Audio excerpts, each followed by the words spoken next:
بەناوی خوای بەخشندەی میهرەبان بینەرانی عزیز و خۆشەویست لە هەر کوێیەگەن جوانترین سڵاوی خوای گەورەتان لێبێ، سڵاوێک پڕ لە ئەوین و خۆشەویستی پێشکەش بێ بە ئێوە. خەڵوە دەمجارە هەنگاوتان پێ هەڵدەهێنێتەوە لەگەڵ شاعیری گەورە و شاعیری مەزن و جوان نووسی کورد حەزرەتی نالی دەمانبات بۆ خزمەتی ڕەوزەکەی پێغەمبەری خوا صلی الله علیه وسلم و بۆ سێبەری کەعبەی پیرۆز و دەیەوێت لە خزمەتی خوا و لە خزمەتی پێغەمبەرە بە ڕێزەکەیدا مناجات و پاڕانەوەیەکی جوان و پڕ لە ئەوین و پڕ لە سۆزمان فێر بکات و پندوانەیەکی زۆرماندا بدات. بەرنامەی ئەمجاری خەڵوەت قسەکردنە لەسەر جۆرێ لە عیرفان یا پێغەمبەر ناسی و خۆشەویستی خوا لە شیعرە پڕ لە ڕەوانبێژیەکانی شاعیری گەورەی کورد مەلا خدری ئەحمەدی شاوەیسی میکایلی ناسراو بە نالی کە یەکێکە لە شاعیرە هەرە بەرز و جوانەکانی کورد کە مای شانازیمانە. بۆ مەبەستە میوانداری ئەمجاری بەرنامەکەم میوانی ئەمجاری بەرنامەکەم زۆر بەڕێز کاک ئەندازیار جەلال تاهیر شارەزا و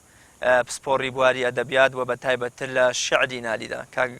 حاجیگیان سواز بۆ بەڕێزت، سواز بۆ دەرفەتی کە بە ئێمەت بەخشی. زۆر سپاس بۆ جەنابیشتان، یخوا موفق بێ هەمسایگیان. یاخوا سەربەرزبی. سەرەتا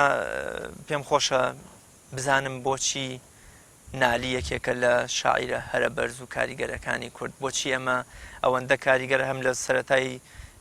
یەکێک لە بەرنامە سەرەتایەکانی خەڵوەتدا دەمانەوێت باز لە نالی و شعرە جوان و پاراوەکانی نالی بکەین. بسم الله الرحمن الرحيم. الحمد لله البارئ المصور الخلاق الوهاب الفتاح الرزاق المبتدئ بالنعم قبل الاستحقاق، وصلاته وسلامه على رسوله الذي بعثه ليتمم مكارم الأخلاق وفضله على كافة المخلوقين على الإطلاق حتى فاق جميع البرايا في الآفاق، وعلى آله الكرام الموصوفين بكثرة الإنفاق، وعلى أصحابه أهل الطاعة والوفاق صلاة دائمة مستمرة بالعشي والإشراق. مامۆستا ڕیازی خۆشەویست، خۆت و ستافی بەرنامەکە لە ناخەوە بە خێراتنی گەرمتانەکەین بۆ ئەم شوێنە متواضعانەی کە خۆتان اختیارتان کردنا ئەم دار و درەختانە ئێمە لە ناو ناخەوە خێراتنی گەرمتانەکەین. لە ناو ناخەوە ئێمەش ئەو شیعرەی شەکیبی یەزدی ڕەحمەتی خوای لێبێ کە نزیکی 700 ساڵ زیاتر لەمە پێش فەرموویەتی و جەنابی شێخ عوسمانی نەقشبەندی، شێخ عوسمانی دووڕوا لە باخەکەیە لەسەر زاری مامۆستا حەمە یوسفی ڕێزدارەوە ئەمەم بیست کە بە خەتێکی جوان و خۆشنووسانە لە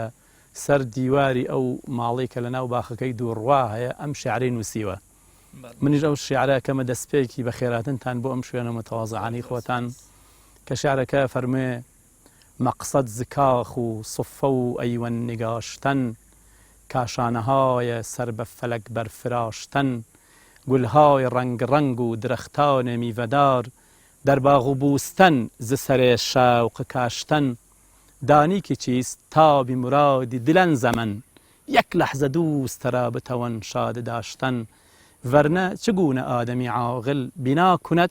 از خاک خانه ای که بباید گذاشتن. واتە مەبەز ئالە کاخ و باخانەی کە باوشیان بە ئاسمانە کردبێت،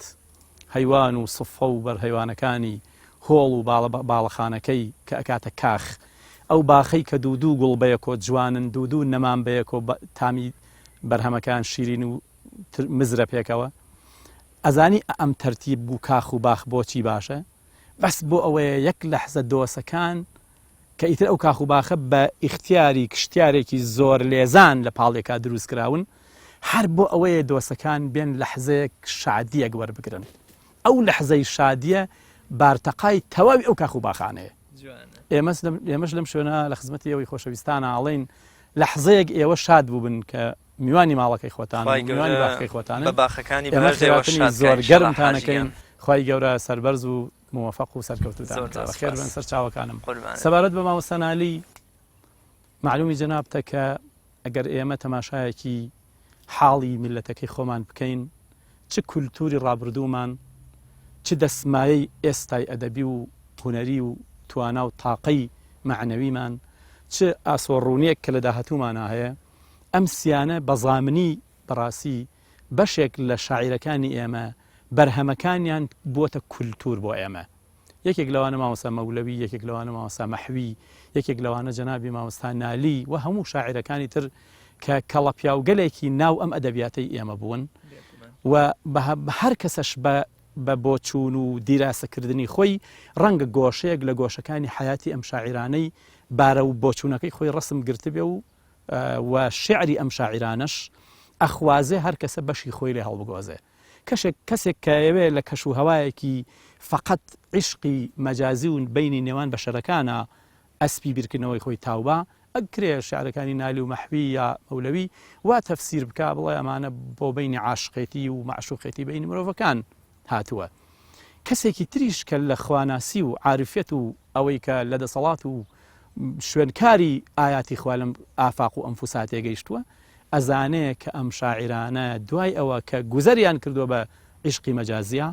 گەیشتوونەتە عیشقێک کە ئیتر خۆشەویستی تێکەڵ بە خۆشەویستی پەروەردگار بووە. ئەو کاتە عیشقە مەجازیەکەش پێگەیەکە لەبەر خاتریەکە دەرگایەکە مەدخەلێکە لێوەی خۆشەویستی خوای بەدەست کەوتووە و محەممەد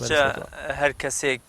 لە دنیای ئەبێ بە فلتەری عشقێکی مەجازیە بڕوە بۆ ئەوەی بگاتە عشقێک کە ئیتر حەقیقەت بدۆزێتەوە و ئەوەی کە خوا فەرمێ وەعبود ڕەبەکە حەتتا یەئتیەکە اليەقین. بەپێی قسەیە کە ئیمامی غەزالی فەرمێ هەر کەسێ حەزی لە دەنگی خۆش نەبێ ناتوانێت پلەکانی تەسەوف و عیرفان و خواناسی ڕاستەقینە بدۆزێتەوە. ڕەنگە ئەوە وامان پێ بڵێ بەڵێ کە بەناو عیشقی مەجازی و ئینسانیە ئەبێ بڕۆی ئینجا لەوێەوە مەحەبەتی خوا دەست پێەکە و هەشە پێویستی بەمە نییە لە ڕێوە مەحەبەتی خۆی پەروەردگاری بۆ دروستەبێ ئەوەش هەر هەیە. پێم وایە هەردووکی جایزە کە ڕاستە و خۆی ئینسان عیشقی خوایی بەدەست بێنێ و هەشە لەوێەوە ئەڕوا و بە تایبەتی کولتوری کوردەکەی ئێمە زۆری وا ڕسم کراوە کە چۆتە ناو عیشقی مەجازی و لەوێەوە ئیتر عیشقی حەقیقی تەواو دەست کە چونکە ئەزانێ مەلەزاتی دنیا لەزەت و خۆشیەکانی دنیا هەمووی سنووردارن تا حەدێکە کابرا زۆر حەز لە ڕەفاقەتی شخصێکی ئەوەکە کە پێکەوە ببن بە ئوسرەیەک و پێکۆ خێزانە دروستکەن تا ئەگەن بە یەکتری کە ئەگەن بە یەک تێگا ئەوە نەبوو کە چ پیاوەکە و چ ژنەکە ئەزانن ئەو عیشق و خۆشەویستیان بۆ یەکتری کورەخۆ زۆر سنووردار بوو. لێرەوە بیرەکەنەوە کە عیشقێک هەیە زۆر لەمە گەورەتر کە عیشقی پێغەمبەری خۆشەویستە و عیشقی خوای پەروەردگارە کە لە سەرزاری پێغەمبەرەوە لە قورئان و لە فەرمودەی پێغەمبەرەوە صلی الله علیه و سلم بۆ ئێمە بەیان کراوە و ئاياتی ئافاق و ئەنفوس پێمانەڵێ کە معشوقێک کە تەواوی معنا پێویستە ئێمە عاشق بین بۆی خۆی پەروەردگارە. جا مامۆستا نالی و هاوشێوەکانی لەناو شیعرەکانیانە ئەم بەشەی زۆر جوان لێ هەڵەگۆزرێ. ڕەنگە لە فترەیەک لە زەمن ئەم بەشە تۆزێک خوێنرابێ کەم قسەی لەسەر کرابێ بەڵام ئێمە بەڕاستی ئێمە کامانەوێ بە چاوێکی جوانی خواناسانە بڕوانینە شعرەکانی نالی لەوێەوە تایە هەڵەگۆزین کە عیشقیان عیشقی حەقیقی بووە. منیش ویستم ئەوە بپرسم یعنی بە بێخود ڕەحمەتی خوای لێبێ دەگوترێ شاعیری پێغەمبەری خوا صلی الله علیه و سلم وەفایی لە سەفەری حەجا خۆی بە پیرەمێر دەڵێ کۆی شعرەکانم لە خۆشەویستی پێغەمبەری خوا دانووسراون کە مەولەویەکەیتەوە پڕە لە سۆزی خوای و خۆشەویستی پێغەمبەری خوا صلی الله علیه و سلم. مەحوی ئاماژەی پێکرێ بەوەی کە شاعیرێکی سۆفی بۆ تەسەوف ڕەنگی داوەتەوە. مەبەستمەوەیە بۆچی هۆکار چییە کە ئەو شعرانەی کە ئێمە بڕیارمانداوە لە بەرنامەکە کە هەمویان لە دەوری ڕۆزەکەی پێغەمبەری خوا صلی الله علیه و سلم و هەمویان لە دەوری کەعبەت اللهە نالی وێنای کردوون یان بۆ مناجاتی کردووە کەمتر نالی وەکو شاعیرێکی خواناز یا وەکو شاعیرێک هەڵگری مۆرکێکی عیرفانی دەرکەوتووە لای ئێمە. هۆکاری ئەمە چییە؟ من وابینم مامۆستا نالی دوو حەجی کردووە تەبعاً لە شارە زور و خاک و خۆڵەوەک و جەناب و فەرموو ناوی مامۆستا خدرە و کوڕی ئەحمەدی شاوەیسی عشیرەتی مکایەڵی کە بە میکائیلیان و سێبەڵام تەلەفوزەکەی مکایەڵیە لە تیرەیەکی گەورەی هۆزی گەورە و عشەتی گەورەی جافن. ئەم پیاوە لە خاک و خۆڵی نزیکی بێسانسووری شارە زور نێوان هەڵەبجەی تازە و سەیسایەقەوە کە ناوجەرگەی شارە زورەکە دوو جار بە سواری ئەو بارەبەر و وڵاخانەی کە سواریان پێکراوێتتر ئەسب بۆیە وشتر و زۆربەی کاتیش بەپێ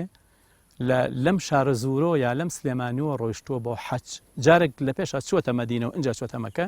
جارێکیش کە چوەتە مەکە و ئینجا چوەتە مەدینە. ئەم شیعرە کە لە بن کەعبا ئەی فەرمێت بەڕاستی مامۆستا ڕیاز یەک پارچە عاریفێتی جەنابی مامۆستا نالی پایە بەرز لەناو ئەم شیعرا دەرەکەوێت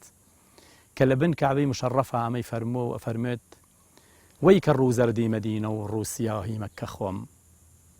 دەرکرا و دەربەدەر یا ڕەب دەخیلی عەفوی تۆم دەفتەری ئەعمالی من بێ قەترەیەکی ڕەحمەتت کەی بە سەد زەمزەم سیاهی نوقتەیەکی لێ دەشۆم کەعبە ئیشراقی وەکو خورشیدە من چاوم زەعیف لێم بووە ڕۆشن کە بوعدی قوربە قوربی بوعدە بۆم بۆ جیواری حەق لە هەرجێ سدقی نیەت کافیە من لە بەیت الله ئینشاء الله بئذن الله دەڕۆم لێم حرامە دانە و ئاوی حەماماتی حەڕەم من کە بازی دیدە بازم نەک شەوارە و دەستەمۆم تابەکەی وەک ڕاویە و وەک سانیەی سێپەل شکاو بێ تەواف و سەعی و عەمرە هەر بخەوم و هەر بخۆم من لەوانەم چی کەوا ئەهلی وەسیلە و مەسئەلەن ناحەز و مەعزور و عاجز هەر بڵێن هەر بێنە بۆم خەوفی من لێرە لەبەر زۆری گوناهە یەک بە سەد گەرچی عاسی و مذنیبم ئەمما مقر و بێدرۆم لامەدە نالی جاڵە شادومانی بێوەفایە یاری تێری و مەستیە یاری تنگانەی من هەر غەمە با هەر غەمی خۆم خۆم بخۆم لامەدە نالی لە ئەمباری جیڕایی ساڵحان گەرچی ببیە خۆشە چینی دانەی خەرمانی ڕۆم زۆر زۆر ئەمە بەڕاستی ئەگەر ڕاوی ئەم کەلیمانە کات ببێ بیکەین زۆر زۆر جوان ئەفەرمێ من ڕووزەردی مەدینەم ڕووسیاهی مەککەم معزەرەتە کاکە چەند جارێ بۆمان ڕێەکە بینە خزمەتی ئەم دوو حاجی پێشخستنی مەدینە ئاماژەیە بۆ ئەوەی کە لە پێشا سەردانی مەدینەی کردو اینجا چۆتەوە مەککە من وا ئەبینم بە شێعرەکەی تریان کە ئەڵێ لەوە ئەم شێعران لە مەدینەوات بێ بۆ مەککە چیتر لە مەکۆ خواحافیزێکا و لە جدەوە پێم وایە ئەچێ بۆ ئەستەمبۆڵ چونکە ئەم شێعرە واخوازێ شعری دیەک ئەوەکەی تریان کە فەرمێ ئەی تاوزە جەوەن پیرم و ئوفتادە و کەوتوم تاماوە حەیاتم دەستێ بدەرە دەستی شکستم کە بەسەر چووم قوربانی وەفاتم تۆ یوسفینە و حسنی لەسەر میسری جینانی من پیرم و فانی لەم کولبەی ئەحزانە نەزیندوم و نەمردوم هەروە بە تەماتم ئەی قوبەی تەیبە کە دەڵێی حوقەی طیبی مەوای حەبیبی مسکینم و لەو خاکە عەترناکە کە هاتووم بەو بۆنەوە هاتم ئەمە دەلیل لەسەرەوە کە لە پێشان لە مەککە بوو دوای هاتووە بە مەدینە زۆر باشە گەبچینە سەر ڕاوەی ئەوەی یەکەم وەی کە ڕووزەردی مەدینە و ڕووسیاهی مەککە خۆم دەرکرا و دەربەدەر یا ڕەب دەخیلی عەفوی تۆم ئەمە ڕۆشنامە دێڕی دووەمە فەرمێ دەفتەری ئەعمالی من بێ قەترەیەکی ڕەحمەتت کەی بە سەد زەمزەم سیاهی نوقتەیەکی لێ دەشۆم زەمزەم حەدیسی پێغەمبەر صلی الله علیه و سلم فەرمێ هەر کەسێ ئاوی زەمزەم بخوات و هەر نیازێکی بێ و دوعا بکە خوای گەورە ئینشاءالله لێ قبوڵەکە ئەفەرمێ ئەو فەزڵە کە زەمزەم هەیەی هەمووی بێنی دەفتەری ئەعمالی منی پێ بشۆری هێشتا نوقتەیەکم بۆ ڕەش ناکاتەوە لە گوناهەکانم بۆ لا نابا لای نابات سپی ناکات و مەحوی ناکات بەڵام بە قەترەیە لە ڕەحمەتی تۆ هەرچی گوناهەکانی منە لێرە لاچێ دەفتەری ئەعمالی من بێ قەترەیەکی ڕەحمەتت کەی بە سەد زەمزەم سیاهی نوقتەیەکی لێ دەشۆم کەعبە ئیشراقی وەکو خورشیدە من چاوم زەعیف ئەفەرمێ کەعبە تیشکدانەوەکەی وەکو خۆر وایە ها کەسێک کە چاوی زەعیف بێ لەبەر خۆرە بە تایبەتی زۆر سوورکار بێت و برژانەکانیشی سپی بێت لەبەر خۆرە کەمەتوانێت چاو بەرزۆکە خۆی تەشبیهەکە بەو کەسانە ئەڵێ من چاوی دڵ و دەروونم زەعیفە کەعبەش ئیشراق و تیشکەکەی ئەوە نەگەورەیە بە شەوارە ئەکەوم ناتوانم لە نزیکەوە بۆیە مەعزەرەتە کە خواحافیزی لە کەعبە ئەکەم و تەواف الوداع ئەکەم و ئەڕۆم ئەڵێ کەعبە ئیشراقی وەکو خورشیدە وەکو خۆرە من چاوم زەعیف لێم بووە ڕۆشن کە بوعدی قوربە قوربی بوعدە بۆم ڕۆشن بۆ تۆ کە من دوور کەومەوە باشتر کەعبە ئەبینم وەکو ئەو کەسانە کە چاویان کە ئەگەر بچنە سێبەر باشترە بینن منیش لە ئیشراقی کەعبە دوور بکەومەوە لە تیشک و ڕووناکەکەی بچمەوە کوردستانەکەی خۆم لەوە جوانتر و زۆرتر ئەتوانم کەعبە ببینم بۆ جیواری حەق لە هەرجێ سدقی نیەت کافیە بۆ ئەوە کە من لە خزمەتی مەعیەتی پەروەردگار و هەستکردن بە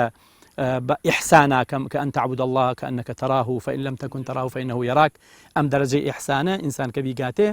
بۆ سدقی ئەمنیەتە لە هەر جوێبی لە بن کەعبە بیابێتەوە بۆ وڵاتەکەی خۆی هەروەکو یەک وایە بۆیە من بە حەول و قووەتی خوا و بە ئیجازەی ڕەحمەتی خوا و ئینشاء الله بە مەشیئەتی خوا لەم کەعبە ڕۆم و خواحافیزیەکەم بە دەوری کەعبەی مشەرەفە کۆمەڵێک تەیر و با بڵێن کۆتر و ئەوانە هەن کە خەڵکی جیرایان بۆێنن ینی خێر و خێراتیان بۆیان کاسە دراوسێتی دان و ئاویان بۆ دانێن و بۆ ئەوەی لێ بژین ئەڵێ لێم حرامە دانە و ئاوی حەماماتی حەڕەم من کە بازی دیدەبازم نەک شەوارەی دەستەمۆم یا نەک شەوارە و دەستەمۆم. ئەڵێ من نامەوە و حەمام هاتانە لێرە دان و ئاو مسلمانانێک بۆم بێن و خۆم بەبێ ڕەنج هەر لێرا بیان خۆم و لێرا ڕووناکی و تیشکی دەوری ئەم کەعبەیشە تەواو دەسمەوەی کردم چونکە تەیرەکان لە تیشک و لە ڕووناکیە ئیتر شەوارە ئەکەون کە بە شەوارەکەون دەسەمەوە بن. من کە بازی دیدەبازم ئەوەش ئاماژەیەکی ترێت هەیە من کە بازێکی چاوکراوی چاوتیژم لە شاخەکانی دووری کوردستانەوە هاتووم بۆ خزمەتی ئەم کەعبەی مشەڕەفە ئەچمەوە لەوێ وەکو بازی دیدەباز چاوم ئەکەمەوە جوان کەعبە ئەبینم جوان ئیلتیزام بە خالقی کەعبەیشۆ جێبەجێ یەکەم. زۆر جوان تەسویرەکان جا فەرمێ تا بەکەی وەک ڕاویە و وەک سانیەی سێپەلشکاو بێ تەواف و سەعی و عەمرە هەر بخەوم و هەر بخۆم. ڕاویە بە وشترانە وتراوە کە شەڵتە و تووبەران لێ هەڵخراوە بۆ ئەوەی ئاو تەوزیع ئەکا بەسەر حاجیەکانە ئەبە وشترە وتراوە ڕاویە. ئەو وشترەش پێ وتراوە سانیە کە ناعورێک لە تەختەداری هین و تەرتیبێکی میکانیکی دروست کراوە 15 سەتڵی گەورە لێی بەسراوە و پەتی گەورەی لێ بەسراوە و وشتر ڕای کێشاوە قووەتی وشتر بۆ ئەوەی ناعورەکە هەڵپێچێ بۆ ئەوەی ئاوەکان لە حەوزەکە بێنێتە دەرە و بیکاتە ئەو شەڵتانە و برێ حاجەکان بیخواتەوە. بە وشترە کە ناعورەکە ڕاکێشێ ئەڵەن سانیە بە وشترەش کە ئاوەکە تەوزیعەکە بەسەر حاجەکانە پێڵەن ڕاویە. ئەڵە تا بەکەی وەک ڕاویە و وەک سانیەی سێپەلشکاو بێ تەواف و سەعی و عەمرە هەر بخەوم و هەر بخۆم. بۆچی من لێرە بمێنمەوە خۆ مشتانژر لێرن هەر دەرەجەی وایان دەست ناکەوێت دەنیا ئیشەکەن منیش هەر بەقەی مشترانم لێ ئەگەر هەر دایمەلی بێم لە بن کەعبا بمێنمە و نەچمەوە بەلای ئیش و کارێک و ئەوانەوە. دوایی ئەڵێ خەوفی من لێرە لەبەر زۆری گوناهە یەک بە سەد گەرچی عاسی و مذنی بم ئەمما مقر و بێدرۆم. ئەڵێ حەدیثێک پەن هەیە فەرمێ هەر کەسێک لە کەعبەی مشەڕەفە عیبادەتی خواناسیە بکە 100,000 ئەوەنەی ماڵەکەی خۆیەتی. طبعا لە مزگەوتی پێغەمبەرە ئەوەن 1000 ئەوەنەیە صلی الله عليه وسلم لە مزگەوتی کەعبەی مشەڕەفە لە حەرەمی کەعبەی مشەڕەفە فەرمێ 100,000 ئەوەنەیە. ئیتر لەبەر وەزنە شعر هەزارەکەی تەلەفوز نەکردووە ئەڵێ خەوفی من لێرە لەبەر زۆری گوناهە یەک بە سەد یعنی یەک بە 100,000 چۆن چاکەکان یەک بە 100,000 بۆ ئینسانەکانە نووسرێ من خۆم خۆمەناسم ئەهلی گوناه و داماوی و ئەوانم ئەترسم ئەوەنە گوناهەکەم لێرە لە جیاتیەوە خێرم بگا گوناهەکانیشم 100,000 بنووسرێ گەرچی عاسی و مذنی بم ئەگەر من سەرپێکی کەر و گوناهبارم ئەمما مقر و بێدرۆم بەخوا ئیقرارەکەم و نامێ درۆکەم و خۆم هەڵبکێشم. دوای ئەڵێ شادومانی بێوەفایە یاری تێری و مەستیە یاری تنگانم غەمە با هەر غەمی خۆم بخۆم. ئەڵێ شادومانی زۆر بێوەفایە چونکە دایمە لەگەڵ تێری و مەستیا لەگەڵ ئینسانایە کە تێر بوویەت کە مەست بوویەت کە بێخەفەت بوویەت بەڵام یاری تنگانم کە هەموو وەختێوا لەگەڵ ما پشتم تێناکە غەمەکانی خۆمە با من هەر غەمی خۆم بی خۆم بۆ خۆم. جاڵێ شاعیرەکانی کلاسیکی ڕەحمەتی خۆیان لێبێ شتێک یەنن تا ئەویا دوایی لە ئەخیرا بە یەک شعری ئەخیریەنەوە مایە. ئەمانە هەموو دلیلن بۆ ئەوە کە بیسەلمێنە کەعبەی مشەڕەف من خواحافیزی لە تۆەکەم و خوای پەروەردگاری خاوەنی ئەم ماڵە ئیجازەم بفەرمو و مەشیئەتی تۆ وایە من ئیتر بێ بچمە بەلای ئەوەکان و مەعزەرەت بۆ خواحافیزێنێتەوە. لە ئەخیر دێڕا ئەڵێ لامەدە نالی لە ئەمباری جیرایی ساڵحان گەرچی ببیە خۆشە چینی دانەی خەرمانی ڕۆم. ئەڵێ لامەدە نالی لەو عەمارەی کە پیاو ساڵحان خێر و سەدەقەیان وەکو کاسە دراوسێتی وەکو سەدەقەکردن ئەهێنن و نەزرێکن و بە چواردەوری کەعبا ئەیەن بە کۆترەکان ئەیەن بە مرۆڤەکان ئەیەن بە خواردنی سێژەمەی خەڵکەکە کە لەوێ پێوتێت جیرایی ساڵحانەوە. ئەمە خۆتی لێلامە ئەگەر چی بچی بۆ ئەستەمبوڵ لەوێشەوە بخەنە سەر خەرمانی تەواوی خەزێنەکانی ڕۆمیش تامی ئەم جیرایی ساڵحانە ناها. ئابە شێوە خواحافیزی لە کەعبەی مشەڕەفەکە و ئەچێتەوە ئیتر وابزانم لەو سەفەرا ئەڕواتەوە بۆ من لە یەک لە ئەڵلقەکانی بەرنامەی خەڵوەدا باسمان لە عیرفانی جوامێری کرد بە تایبەت لای ئیقباڵ لاهووری ڕەحمەتی خوای لێبێ. مامۆسای مدەڕیسیش یاخوا بەقەد گەڵای ئەم باخە ڕەحمەت و ڕەزای خوای لێبێ ئاماژە بەوە دەکا نالی لەم شیعرەدا ئەنی بە جۆرێ لە جۆرەکان خۆی وەکو عاریف و زاهید و شێخێکی مفتەخۆر و ئەوەی کە حازرخۆر خۆی وا پیشان نادا. ئەنی نالی ئەگونجێ بڵێم کە تەمەنی لە ئیقباڵ لاهووری بە ڕەحمەت بێ گەورەترە ئەگونجە نالی لەم شیعرەدا کە ئیقباڵ لاهووری داهێنەر و وەکوڵێ دامەزرێنەری عیرفانی جوامێریە لەم شیعرەدا جۆرێ لە عیرفانی جوامێری پێوە دیارە ئەوەی کە دەگوترێ ئیمامی عومەری کوڕی خەتاب ڕەزا ڕەحمەتی خوای لێ بە کابرایەک دەڵێ تۆ دایم لە مزگەوتایی خۆت کزۆڵە کردووە کێ ئەدژێنێ ئەڵێ وتی برایەک مەجێ لەو شاخە دارێنێ ئیفرۆشێ و منی لەسەرە وەژی من هەر خەریکی عیبادەتم ئەڵێ بە قامچەی کاتە دەرەوە ئەڵێ بەخوا براکەت زۆر لە تۆ بەڕێزتر و خۆشەویسترە لای خوا پێم خۆشە دەربارەی ئەم عیرفانە جوامێریە کە نالی دەڵێ نامەوێت بۆ منار حازر خۆر بوو وەکو حەماماتی دەوری کەعبە حازر خۆر بوو خەڵگەر خزمەتم کا و مریش بە حسابەوەی کە عیبادە دەکەم و شێخ مزاهیدم ئیتر خەڵگەر من پاڵ بەمە و خەڵکیش خزمەتکاری من بێ نالی طبعا یەکێک بوو لەو پیاوانە کە لە ناو تەسەووفا پیاوێکی حاڵی بووە تەسەووفێکی پوخت بە پاراستنی عەقیدە و بیر و باوەڕ و لە چوارچێوەی زانستی علومی ئیسلامی وەکو مەلایەک تەواو کردووە مەلایەکی ئەو زمانی 12 عیلم چی خوێندووە ئەویش خوێندوێتی طبعا معلومی جەنابتانە لە زەردیاوە لەناو مەلای خێڵەوە کە فێری ئەلف و بێ و جیم دالی کردووە کە قورآنی پیرۆزی پێختم کردووە کە مەلایەک هەموو خێڵێکی جافەکان کە هاتوچیان کردو عەشەتی جاف هەموو بنەماڵەیەک یا هەموو تیرێک لە تیرەکان و هۆزەکانی عەشێتی گەورەی جاف مامۆسایەک لە خزمەتیا بوون کە گەرمیان و کوێسانیان کردووە ئەو مامۆستا کە لەناو خێڵ و بنەماڵەکە بووە بە مامۆسان نالی بیدایەت قورآنی پیرۆز و بیدایەتی ئەلف و بێ و ئەوانەی فێر کردووە دوایی لە زەردیاوە مەلایەتی کردووە دوایی لە تەکەی قەراخ خوێندنی کردووە عفوم کە فەقێتی کردووە اینجا چووە بۆ مزگەوتی خانەقای مەولانا لە سلێمانی لەوێش فەقێتی کردووە دوایی هاتووە بۆ هەڵەبجە لای مامۆستا عەبدوڵڵا شێخ عەبدوڵڵای خەرپانی خوێندوێتی ئیتر سەرەڕایەوە چووەتە سنە سەرەڕایەوە چووەتە دیماشق سەرەڕایەوە چووەتە ئەردەن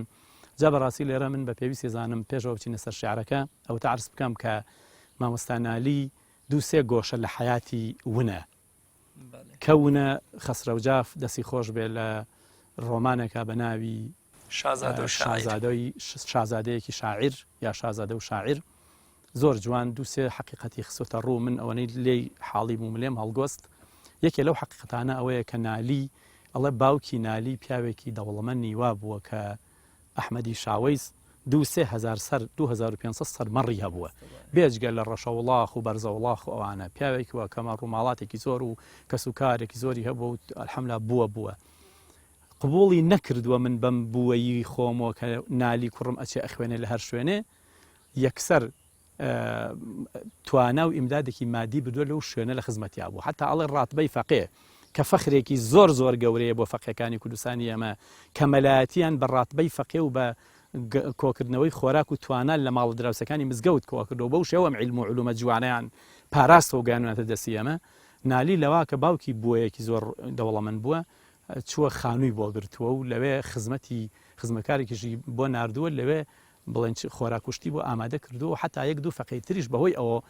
لە خانوویەکە بوون و خزمەت ئەمە گۆشەیەک لە گۆشەکانی حیاتی نالی کە تا ئێستا ڕەنگەکەم لێی دوێنرابێ دووهەم گۆشە کەنادیارە تایە بەڕاستی ئەوە بۆ کەنالی عاشقی حەقیقەتێک بووە کە زۆر وازی لە سەرۆک عەشەتێتی خێڵەکەی خۆشیان هێناوە کە دوای ئەحمەدی شاوەیزی باوکی وەفاتی کردووە کە قاغری برای لەو مناڵتر بووە قبوڵی بووە وتێتی من ڕێز عەشەتی ناکەم بۆ قاغری برام جێ یەڵم ئەم پێگەی اجتیماعی کە زۆر گرنگ بووە لەو زەمانە وەکو پۆستێکی زۆر ئیداری گەورەی ئێستاوا بووە زیاتریش ئەم وازی لێ هێناوە لەبەر خاتری ڕۆیشتن بە دوای عیلمە ئەدەبیات و شیعر و عیرفان و مەحەبەتە ئەو گۆشەی دووەم گۆشەی سێهەم بەڕاستی مەستورە کە یەکێکە لەو تەعنانەی کە لە دیوانی نالیا هەیە و بەعزێ بەڕێزیش وا ئەدەنە پاڵ نالی ئەڵێ مادەم عارفێتی کوا لە نالیا هەیە کاتێک کە شیعری مەستورەی وتەبێ من ئەمەم بیستووە میانە پێوتوم بەڵام خەسرەوجاف تەمەندرێژ بە یاخوا لەو ڕۆمانە تەحقیقێکی وردی مەسئلەکەی کردووە ئەڵێ ئەم شیعرە لە سنا شێخ مەقسوود ناوێک کە مامۆسای کوردی ئیمارەتی ئەردەڵان بووە کە لە مزگەوتەکەی دارولئیحسانی ئەو کاتەی سنا مەدرسەی کوردی و لۆغەی کوردیان بووە ئەو قرار بووە لەوێ ببێتە بە مامۆسایەکی دیار و کە نالیەت و ڕێیەکەوێتە سنە لەوێ کە چەند شعری ئەڵێوتر بە تەفسیل لەو ڕۆمانە بە وردی نووسیوەتی کە ئەچێتە ئەوێ و ئیتر والی سنە و با بڵێن میری ئەردەڵانەکانی ئەوێ و مامۆستایەکی مەردۆخی کە مامۆستای مزگەوتەکە ئەبێ و ئەم مەجموعە عالمەی کە ئەدەبیاتێکی زۆر ورد و وردەکاری لە سنا برەوی هەبووە کە گوێ لە کوردیەکەی نالی ئەگرن تێ ئەگەن کوردی زانی لای نالیە ئەیکەن بە مامۆسای ئەو مەدرسە ئیتر لەوێ مەستورەشێکی بێ لە قوتابیەکانی نالی کە کەسێکی لە هاتووی شۆخ و شەنگی ئەدەب دۆستی بیدایەت عمری ئەوانە بێت ئەم مەلا مەقسوودە خەسرەوجاف وای نووسیوە بۆ فترەیەک لە زەمن کە سەیرەکەوە منافیسێکی بۆ دروست بووە و نالی ئەبێ بە مدەڕیسی مەدرسەی دارولإحسان و ئەچێتە پێش لەناو بەرەی ئەرداڵانەکانەوە ئەم خۆی داناوە بۆ ئەوە ئەم شیعری مەستورە هەڵبەسرا و دروستکراوی دەستی ئەو شێخ مەقسوودە بووە بۆ ئەوەی نالی هەتک بکاوە فعلەن هەتکیشی کرد و بوو بە مای دەرکردنی لە سنا و عەزێتێکی زۆر و دوایی ڕۆشنە بێتەوە کە ئەمە ئەسڵ و ئەساسی نەبوو ئەم کابرایە مەقسوود ناوە خۆیشی دوایی توژی فەزاحەتێکی زۆر خراپە بێ دوایی ئەیکەنە سجن ئاعترافەکە بەڵێ من ئەم شیعرەمدانە نەک نالی دای نابێت جا خسرو جا فەرمێ بە سێ پێوەر ئێمە ئەم مەسوورە بە شیعری نالی نازانین یەکەمیان نالی پیاوێکی خواناسی ڕاستەقینەیە ئەم قسە فاحش و بەذیئانە بەڕاستی بە هیچ شێوەیە هی مامۆسایەکی خواناسی دوانزە علمی گەڕاو بە دوای عشق و حەقیقەت ناسیان نییە بە هیچ جۆرێ ئەوە قسەی یەکەم قسەی دووهەم ئەوەنە ڕاستە ئەو پیاوە هەوڵیاوە تەقلیدی شیعرەکان وەکو نالی بکە زۆر ئەدەبیاتێکی قورسی تا بە خەرجاوە دیارە هەر ڕەنگە لە ئەو چەند مانگەش لە نالی و هەڵی گۆزی بێت توانی بێتی ئەو شیعران دروست بکە چەند وشەیەکی تایە کە 8 جار دووبارە بووەتەوە ئەڵێ ئەسڵەن نالی هەر لێ پارچە شیعرەکە پێی عیب بووە دوو جاریش وشەیەک دووبارە کات و ئیلا دوو معنای نەبوو بێ ئەمە دوو سێهەمینیشیان نالیەک کە چوەتە میوانداری و ئەیەوێ لە سنا لە مزگەوتی دارولإحسانە بخوێنێ و پیاوێکی نمەکی ئەو عایلە بکە و تاکە دروستکایەکیش بابانەکانە لە کوردستان و بەنی ئەردەڵانەکانە لە سنە چۆن بەرامبەر بە خانەوادەی پیاوێک پیاوگەلێکی ئاوا گەورە بۆ بە ڕێزەیەکۆکی وەکو مەسوورە کە ئەویش هەم خواناز بووە هەم شاعیر بووە هەم نەجیب زادەیەکی زۆر گەورە بووە قسەی فاحشی بە ناشیرینی نەگونجاو دەرحەق بەم بنەماڵە گەورەی کورد و کوردستان ئاراستەیەەکە بەم سێ دەلیلە هەچ ئەسڵ و ئەساسێکی نییە جا لەبەرەوە نالی بە دوای حەقیقەت و خواناسێکی ڕاستەقینەی خۆی ئاسا گەڕاوە بۆیە مامۆستا ڕاست کاتێکە چیتە خزمەتی شعرەکانی ئەم شعرەی تریشی عینەنشت نالی فێرەکە کە فڕوفێڵ چەنە نالی فێرمانەکە فڕوفێڵ چەنە ناشیرینە ئێمەش بۆ بە کولتورێ بۆمان لەم شعرانە کە ئەگەر کەسێک بە فڕوفێڵ خەڵەتاندنەوە خەریک بوو چەنە بێ ئەرزشە بێ ئەو شتێک کە ئێوە لە ناو مجتەمەع جێبەجێ بکە مەسەلا ئەوتانێڵێ حەلقە دەرگوشی کەفی ڕەنگینی تۆیە ئەم دەفە بانە ناڵێ لێی مەدە عن لەطمیهی کوفی الکەفە نەی کە صاحب سڕە سەر تاپا بە ئەمری کون کونە باطنی قفقف على سڕی بە ظاهر قەفقەفە خۆشترە عزری گوناهکاران لە سەد زیکری ڕیا ئەو بە نەرمی عەفوە عەفوە ئەم بە توندی عەفعەفە شێخی و سەرلنگە دەستاڕێ بە دەستاری بزرگ ڕەندم و دەستاری کەلەی من دەفە نەک من دەفە خادمی مەخدومیە ماقوڵی ناماقوڵیە لەم دەرە ئاسەف سولەیمانە و سولەیمان ئاسەفە صاحبی علم الكتابە هدهدی صاحبی علم الكتابە متریبی هدهد نەفەس یا سولەیمانە لە ئیخوان الصەفا ئاسەف سەفە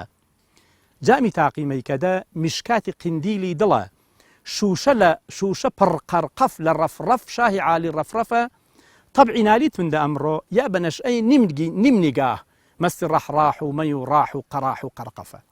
ماشەڵڵا ئەم پیاوە بەرزە واز لە ناوەڕۆکیش بێنە سەیری ئەم هەموو جوانکاری وەستاکاریام بەکارێنانی ئەم هەموو وشە لە یەک چووە و ناوەڕۆ جیاوازە لە عەرەبی و لە فارسی و لە هەمووی هێناوە جا مامۆستا ئێستا ئەگەر ئەمە بخوێنینەوە بۆ برایەکی خۆشەویستی خۆمان ئەڵێت خوا نالی کوردی زانیەکەی لەگویا بۆ خۆمە هەمووی فارزیە و هەمووی عەرەبیە و ئەوانە بەڵام نە لە زمانێکە نالی ئەم شیعرەی وتووە هەر عیب بۆ بە شیعری ئەڵێ لە زەردیاوە و لە تەکیەش و حتا لە خانەقاش مامۆستا لە عارفێک مەولانای ڕەحمەتی کردی بە مامۆسا بووم ئەڵێ وتیەوە چێ نالی ئەڵێن لێرە شیعری کوردی نووسی عیب شوورەی بۆ خۆی ئێمە گۆرانی بێژ و دیلان بێژ نین تۆ شیعری کوردی چی وشتی چی فارسی بنووسە و عەرەبی و تەواو ئەڵێ من وتم نەخێر هەر ئەبێ بە کوردی بنووسم لەبەرەوە ئەگەر وشەی عەرەبی و فارسیش ناو شیعرەکەیا بێ فعلا هەر بە کوردی نووسینێکە چونکە ئەو کاتە کەس لە فارسی و عەرەبی نەیتوانی ولا کەس بە ئەلفازم نەڵێ خۆ کوردیە خۆ کردیە هەر کەسێ نادان نەبێ خۆی تاالبی معناکات جالێوا کە فەرمێ نەی کە صاحب سڕە سەر تاپا بە ئەمری کون کونە سەرتاڵێ حەڵقە دەرگوشی کەفی ڕەنگینی تۆیە ئەم دەفە ئەم دەفی سنگی منە عەبدێکی گوێ سمیاوە بۆ تۆ ئەمە تەمان عەبدیش خۆی گوێی سمیاوەی جیاب کرێتەوە کە زمانی عەبدایەتیە بووە و تەشبیهیشە بە دەف کە هەمووی گوێچکەی لە ناوە وەکو گوێچکە هینی هەیە گوارەی هەیە ئەو زڕزڕەکەی ناو دەف ئەوەیە ئەڵێ حەڵقە دەرگوشی کەفی ڕەنگینی تۆیە ئەم دەفە با نناڵێ لێی مەدە عن لەطمیهی کوفیلکە فەیتر با نناڵێنە ئەوەنە لێی مت خوایتر بەسە لە لێغانی نەی کە صاحب سڕە سەرتاپا بە ئەمری کونە نەی کە صاحبی کۆمەڵێ لە ئەسرارە چونکە فوی پیاکەی سەدا دروستەکە سەرتاپا بە ئەمری کونە بأمر خالق كفرمي إنما أمره أعوذ بالله من الشيطان الرجيم إنما أمره إذا أراد شيئا أن يقول له كن فيكون بكن فيكون يتي خوا ببا يكسر أبي خوا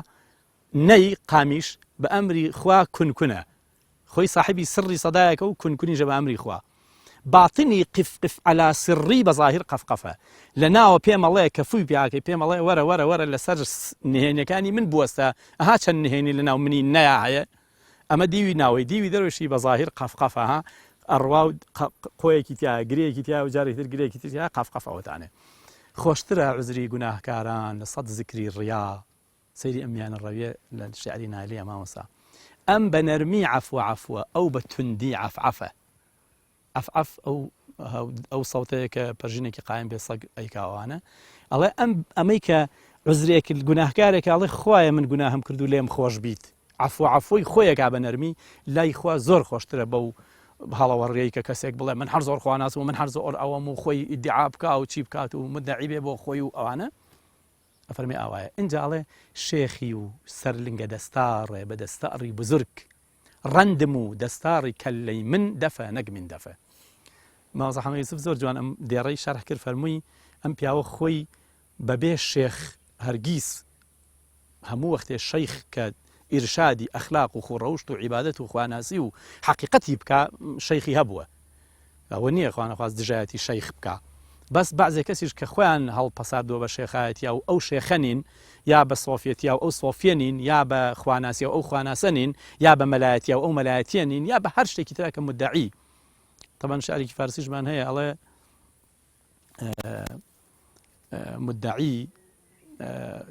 وەکو لە نەبینەد مدعی جز خویشتن را کی دارد پەردەیە پندار در پیش گەرت چەشمێ خوداوە بینی ببەخشەت نەبینەت هیچ کەس عاجزترت خویش ئەڵێ ئەوانەی کە مدعین و ئیدعای شتێکن و وانیە پەردەیەکی خۆ بە چاکزانین بەردەمی گرتوون سوبحان الله ئیتر کەسی تر نابینن هەر خۆیان نەبینن ئینعکاسەکات و بەس بۆ بینینی خۆیان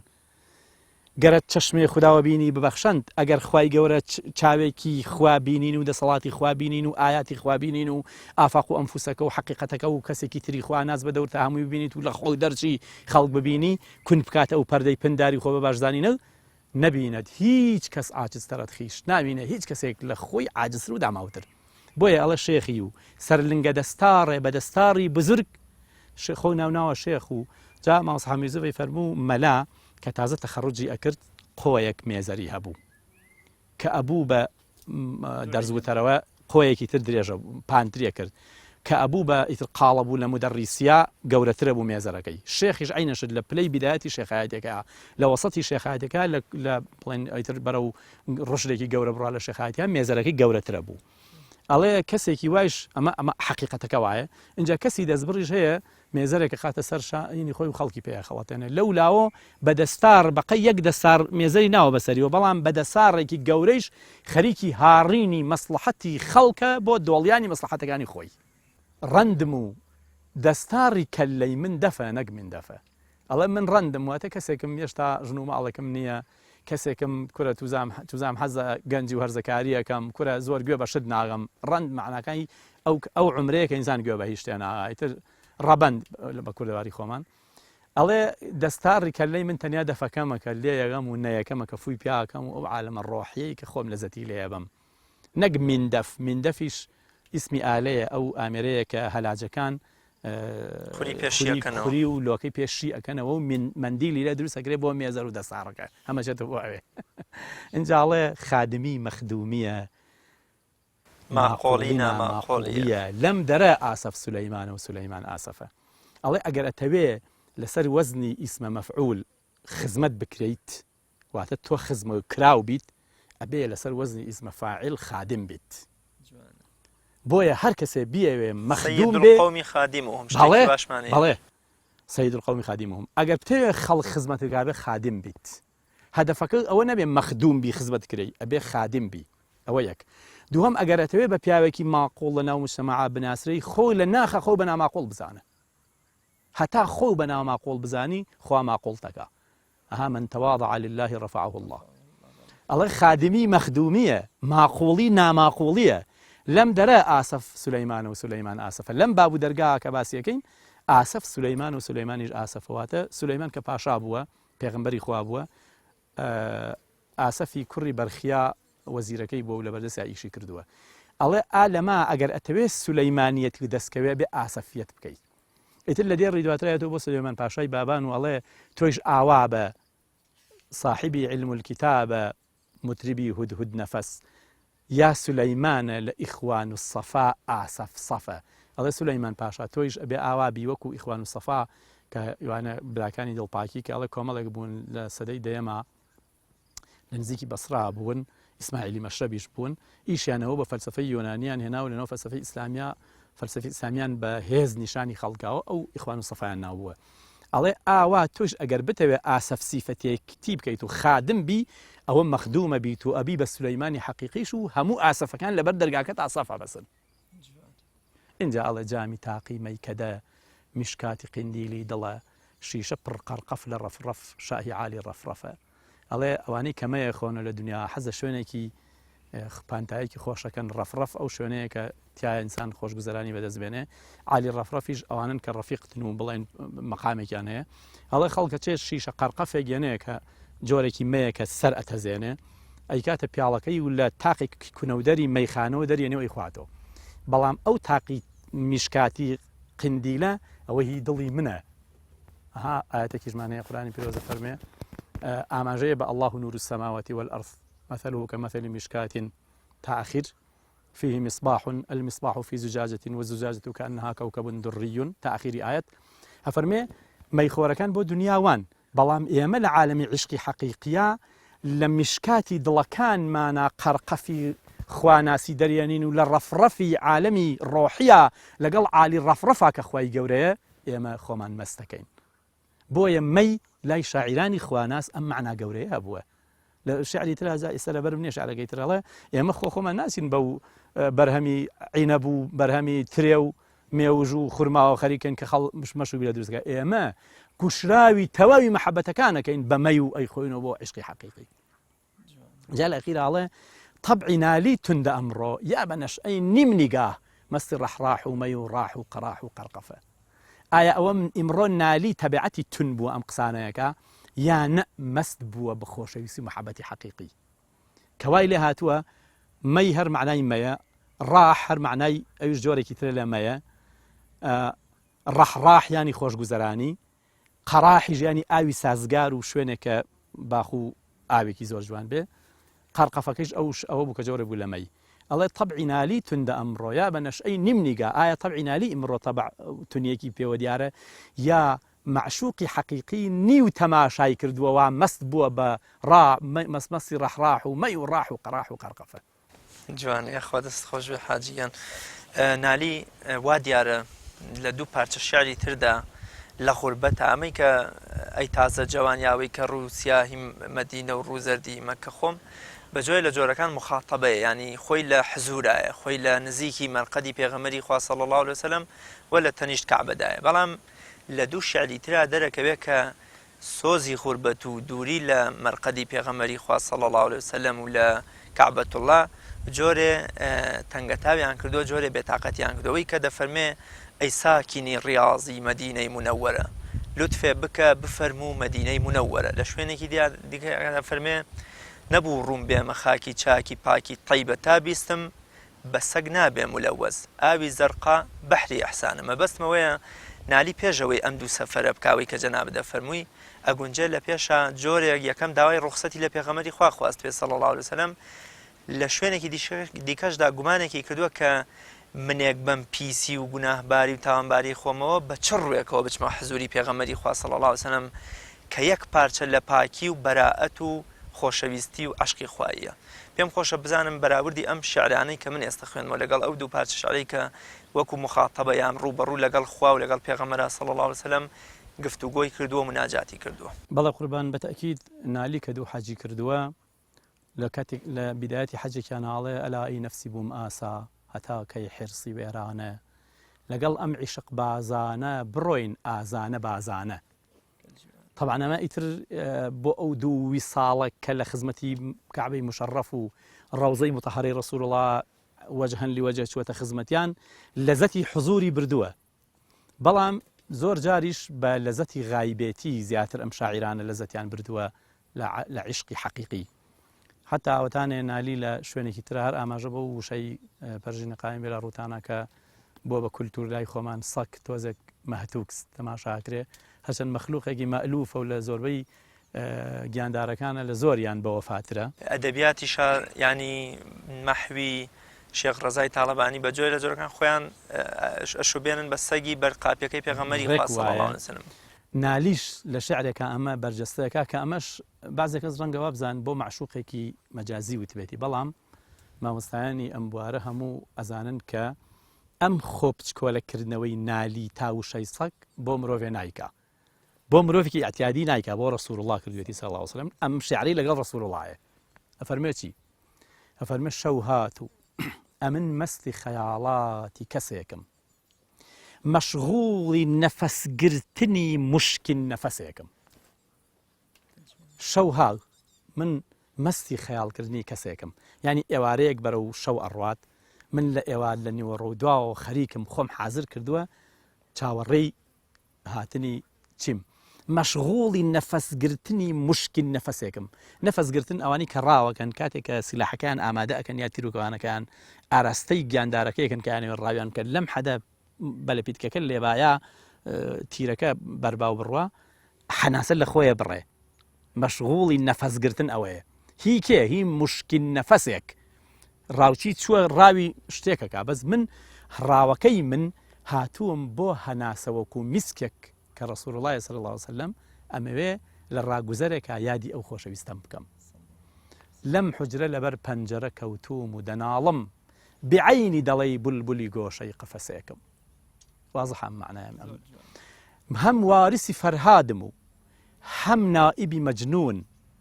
وا تێمەگە قوربان کە گەدا بول هەوەسێکم. ئەڵێ لە خۆ بەختکردنا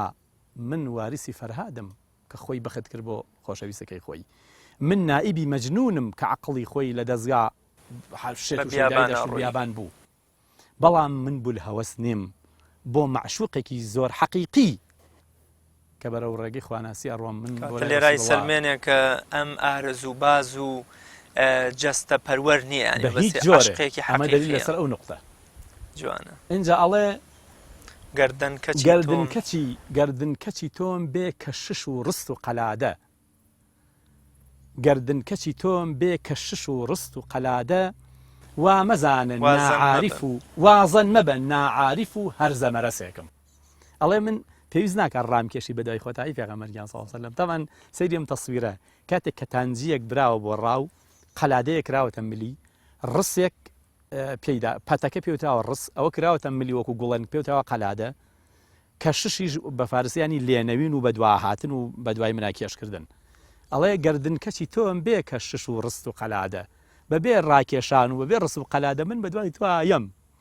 وازن مەبە کە ناعاریف و هەرزە مەرەسێکم. وا مەزانن نەزان و تێنەگەیشت و ناعاریفم یا هەرزە مەرسم. هەرزە مەرس بەو تانجیانە ئەڵێن کە لە کاتێکە ئەیکەیتە نێچیرەکە بیگرێ خۆی مەشغوڵەکە، شتێک ناکا کە دڵی ڕاوچێکە خۆشکە. من ئەو هەرزە مەرەسە نیم. واللهی سەری کڵاوی من چەرخی دەماڵی ببوایە بەدامنت ئەگەر دەست ڕسێکم.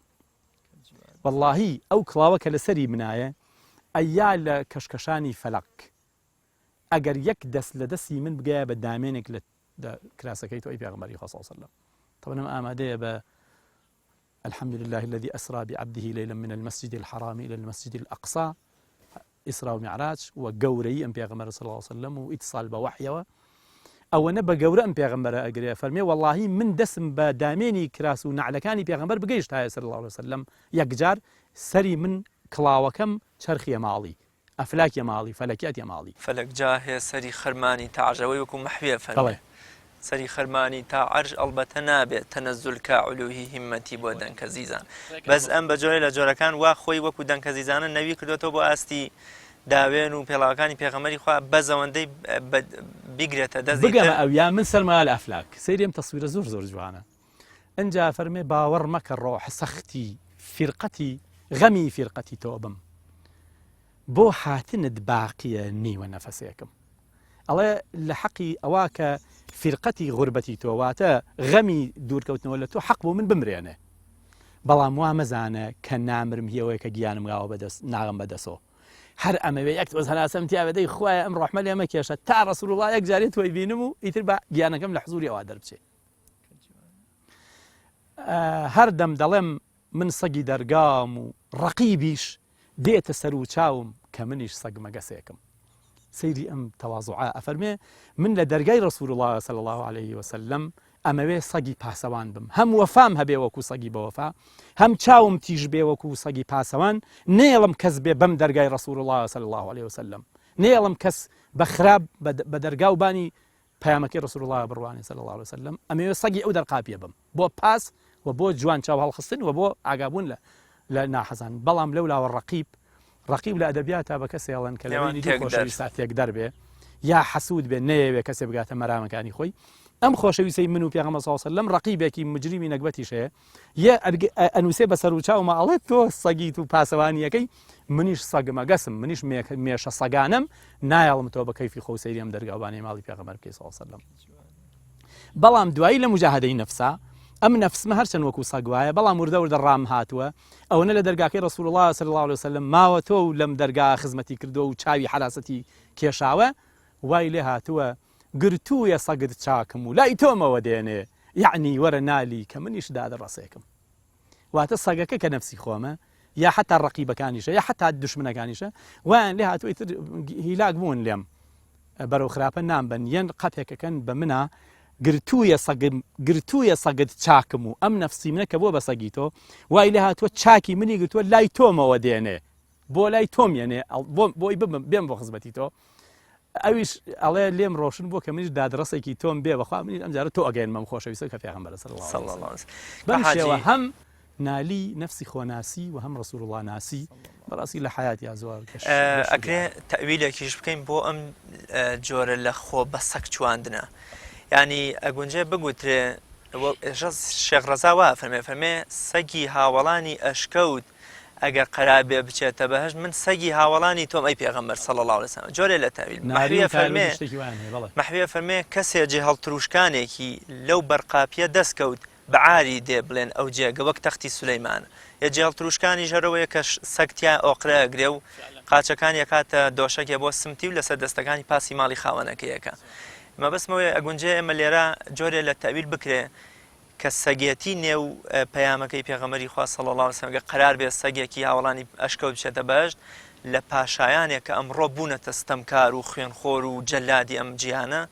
لای خوا بەڕێزتر و باشترن بەتەکید کاکە حەمەی بێلوو چوارینەیەکیان هەیە قسە لەسەری هەیە کامیهی بەش چەنیهی تایار بەگەوە چەنەهی کاکە حەمەی بێلوو ناریە ئەو سەگی ئەسحابی کەهف و من سەگێکی تابعین گەر سەگێ بەر دەمی ئەسحابی بکەهفی گرتووە ئەو لە جەنەتدا مقیم و من لە دۆزەخدا بووە ئەی حەبیبی خالقی عالم تەڕەحم تازووە ئەو سەگی ئەسحابی کەهف و من سەگێکی تابعین یعنی ئەمە وەکو جەناب و فەرموو لە ئەدەبیاتە ئەمە تعبیرە لە خۆ بە کەمزانین لە بەرابەری ئەو گەورەی ڕەسوول الله صلی الله عليه وسلم لە سەنتەربوونی مرۆڤ سەنتەربوونی ئینسان کەم ناکاتەوە و هەر کەسێکیش ئەوە نەتوانی بەخۆی ئەوە بڵێ ئەوە نەیترە بەرزە بێتەوە وەکو فەرمی من تەواضع لله رفعه الله زۆر باشە کە حاجی خوای گەورە پاداشت باتەوە ئینشەڵا خوای گەورە ڕەحمەتی خۆشی بنێرێ بۆ سەر ڕوحی نالی کاتی بەرنامەکەم تەواو بووە و جەنابیشتان چەند ساڵێک پێش ئێستا پەخشانە شارێکی زۆر جوانتان لە وەسف و لە ستایشی نالی یەکێ لە شاعیرە هەرمەزنەکانی کوردانی نووسی و پێم خۆشە ئەمە بکەینە ختامی بەرنامەکەم و پێشکەشی من و بینەرانی بکەین. سپاسی لوتفتانەکەم. سۆزێک بۆ نالی گەورە شاعری کورد لەلایەن شارە زووریەکەوە. تەمان ئەمە لە هەڵەبجەی تازە لە سەنتەری گەشەپێدانی لاوانی هەڵەبجەی تازە شارە زوور نالی ناسیەک ساز کرا و ویزیڤاڵێکی گەورە بوو ئیتر زۆر لە مامۆستایان قسەیان تیا کرد منیش حەزم کرد سۆزێکی شارە زووریانە دەرببڕم بۆ ئەم شاعیرە گەورەی دەشتی شارە زوور کە لە شارە زوورەوە دەستی پێکردو و با زۆربەی بەشێ لە دنیای ئەو ڕۆژا گەڕاوەکە دیمەشق و مەکەی مکەڕەمە و مەدینەی منەوەرە و ئەردەن و دوای ئەوە ڕۆیشتوەتە میسر و دوای ئەوە چوەتە ئەستەمبوڵ و ئیتر سنە و سابڵاغ و کوردستاناتی خۆمان هەمووی گەڕاوە ئەڵێ نالی مامۆستای عیرفانە نالی ئەدیبێکی بەرزی وشە جوانە ڕستەساز و خاوەن ڕاز و بە ئەنداز و فراوانە خەمخۆرێکی نەتەوەیی و سوارچاکی ناو عاریفانە نالی کە دەچێتە نەزەرگای مناجاتەوە لە دۆخێکی خواناسانەی هێواشی کشوماتەوە لە هەنگاوی یەکەمیدا بە باوەڕ دڵ ئەداتەوە